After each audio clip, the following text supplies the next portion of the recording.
Hey, hello, leaders. Hey, this is Paul Grau Jr., and welcome to Run to Your Leadership Challenges.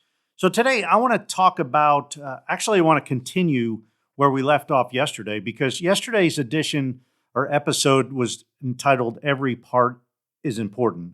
And that could be every part of your body, every part of your team, every part of your family, your friends group. It could be anybody, but everybody's important and every part is important. Well, yesterday, I was talking about how we sometimes we get hurt, and sometimes we go without people on our team, and how we got to pick up the slack when they're there, and we got to realize how we need to appreciate every part of our body. I told the story about hurting my finger, and every minute it seemed of the day, everything I touched or grabbed or tried to do, I was using that finger right where that sore spot was, and it really made me think about that. Well, today we wanted to talk about you know this this whole concept of every part's important and losing a part of your team or a part of your body. Because yesterday I left off saying that, think about people that are handicapped. You know, they are just amazing to me because a lot of people that are handicapped, they learn to just overcome their challenges. They learn to adapt, adjust, and overcome the challenge of not having that ability, whether it's a motor skill ability or, loss of limb or a finger or anything. You think about it, they adapt and they adjust. And man, it's all got to do with their will to get things done, I think. And their their determination, their willingness not to give up and just to press on and to get things done no matter what. Because they could easily just accept the fact that, well, I'll never be able to do that again. And people probably wouldn't have a hard time of it. I think back of the movie Soul Surfer with Bethany Hamilton. She lost her arm and she was like a world class surfer. And you know, what did she do after this shark bit off her arm? She came back and she started surfing without an arm, and she had to adjust and she had to adapt to surfing without a vital part of your body. But as teams, we can do that as well, because sometimes we lose people, and especially now, it seems like every business that I talk to and work with, their leaders are really struggling with the concept of, man, what am I going to do because I'm so shorthanded? I'm so undermanned, and the people that I talk to, a part of teams, they're like, man, they expect so much of us, and there's just not enough hours in a day to get things done. But somehow things are getting done, and somehow you are rising to the occasion as a leader, as a team member. And, the biggest thing to think about there is, I think of a handicapped team is a team without all its parts. And it is a disability in a sense because you're trying to get everything done with the people that you have, and you're missing vital links to the team.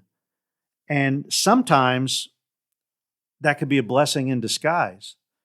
I mean, sometimes when you're missing people, you have to step into a role that's outside of your comfort zone. But lo and behold, you start doing that other or extra job or extra responsibility, and you find out, or you might find out one of your team members that they're amazing in that role.